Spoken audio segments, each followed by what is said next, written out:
Sabi ko pa naman kanina, ay, 15. Kaya. Congratulate niyo naman ako. Hindi ako bumili.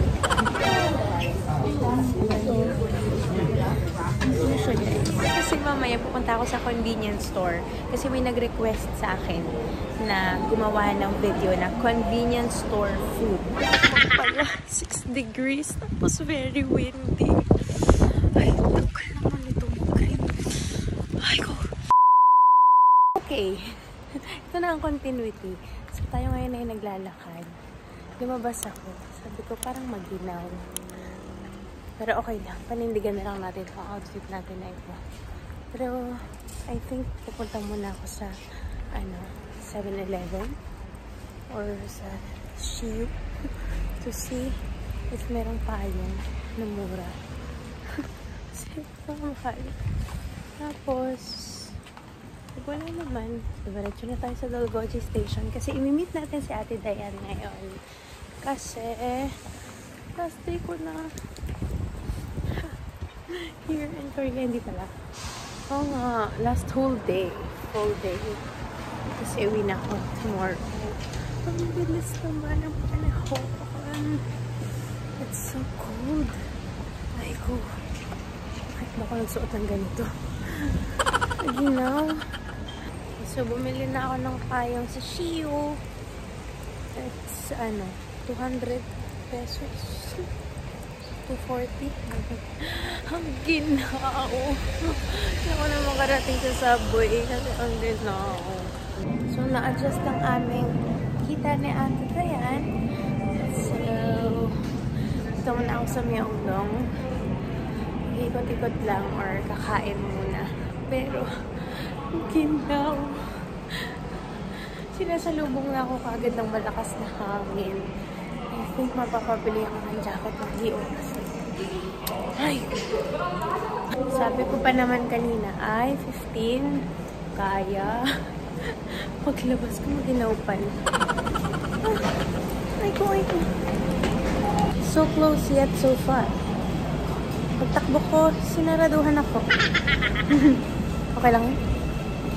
Hindi mo tayo na mamadali. Ay. Charge muna tayo. Ganda outfit. Sana gumagana. So, update. Gumagana siya. Charge muna tayo. Kasi nga, naiwan ko ang power bank ko sa lokal. Magaling na bata.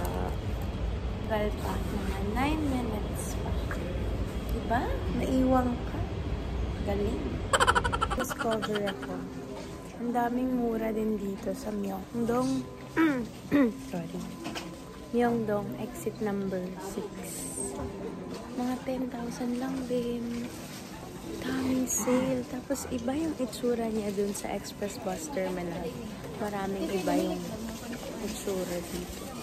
Karamihan yung 10,000 won lang. Walang. Iba yung mga design nila. Beautiful. Let me check. Puro pang malamig lang. A bit pricey. Pero, hanap pa tayo. Hindi naman ako bibili. Unless sobrang giniginawa ko. Maliit lang siya. Hindi pare-parehas na puro 10,000.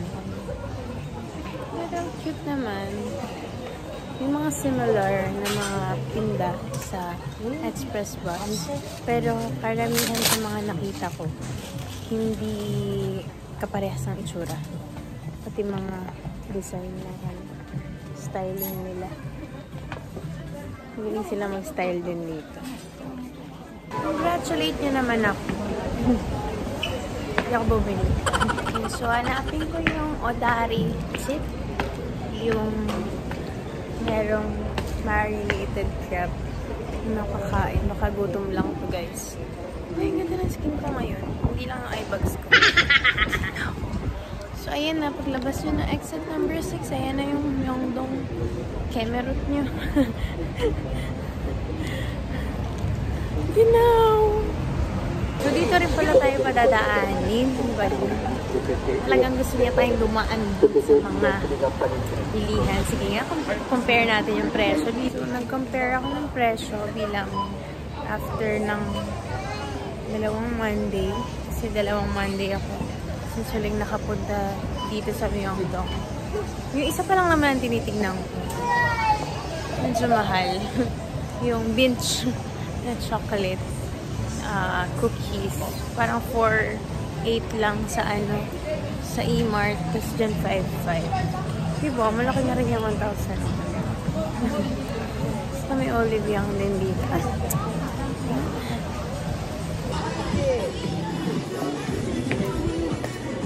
Hinahanap ko kung nasa yung Odari. I'm here sa Odari. Kasi parang medyo nabasa ko Odari. Kasi ito na yung crab.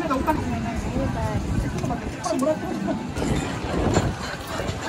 maliit lang siya. Traditional skin food. Tapos bago yung fancy meal. Ang mga artista kumain dito. Mga K-pop. Guys, pinaupo na lang ako. Pinaupo na lang kasi ako pagkain. Umili mo na tayo.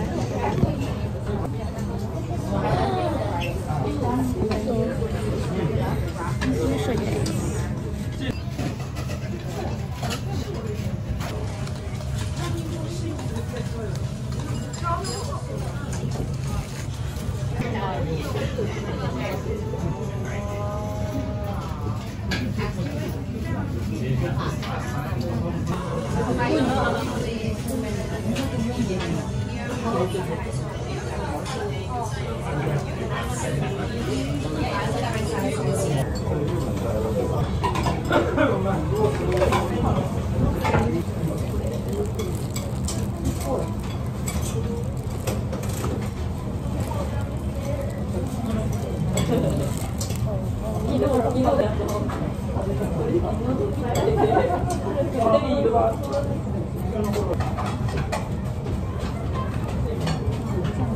Enjoy ko muna yung food ko, guys, ha? At least nakita nyo na.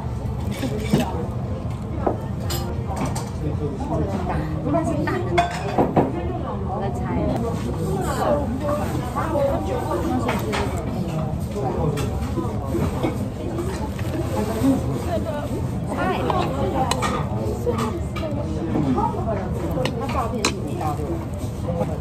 Sulit na sulit bago ako umalis. Ayan daw yung mga nagpunta sa restaurant. Ayan. So, bala tayo. Hindi ko makakalimutan yung lasa noon. Ang sarap-sarap, grabe. Wala nang ulan pero gusto ko lang payong.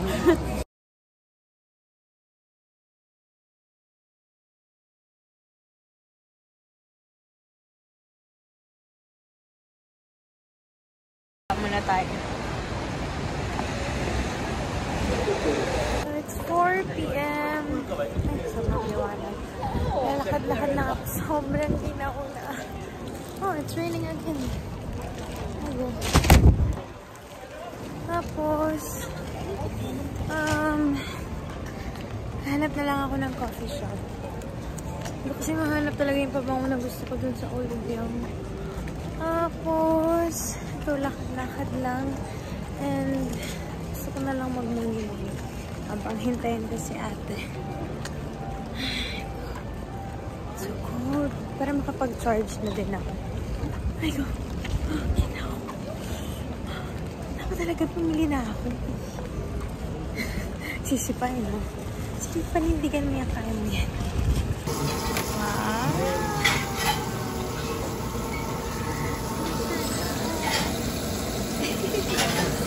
I'm going home. I'm very happy na nakapag-usap kami ni ate na yan, nakapag-catch up kami. And yan, pauwi na ako. Sobrang ginaw sa labas. Pero yan, dito na ako sa subway. Tapos isa na lang itong transfer na to. Tapos lakad na ako pa uwi. And then I think, end ko na yung video dito. Sana marami kayong napulot sa video na to. Pero kung wala naman kayong napulot, sige, Bukas magdadrama tayo. Check nyo na yung last video natin. Ay, hindi pa pala. Hindi pa pala tayo mag-e-end dito. Kasi mamaya pupunta ako sa convenience store. Kasi may nag-request sa akin na gumawa ng video na convenience store food. So, ito yung kasunod na clip. See you! Okay, so, lumabas tayo. Tayo ay pupunta sa GS25 para bilhin ang mga pagkain na challenge nyo. Alam nyo ba na 1 AM na? Wala nang katao-tao sa daan. Ginaw. Ayan ang GS25. Huwag na tayong tumawid. Wala namang ano. Sakit. Bukas ng hangin, guys. Wala naman. Ay, go. Nagulat ako. Ibig sabihin lang, huwag tumawid nang wala sa oras. At wala sa timer na to. Sobrang ginaw. Ay,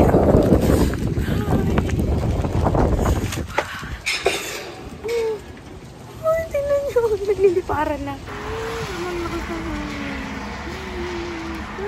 Anong bibilhin natin?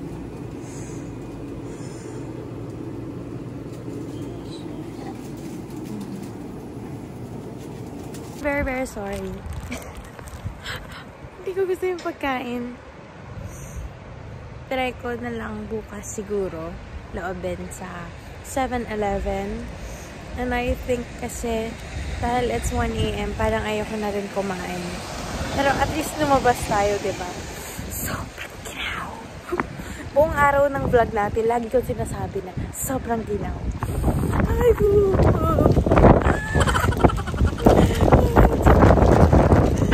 pala 6 degrees, tapos very windy. Ay, lokal naman itong green. Ay, ko. Ay. Sana pala rin nila ako nakapak. Ay, ko. Ayan na.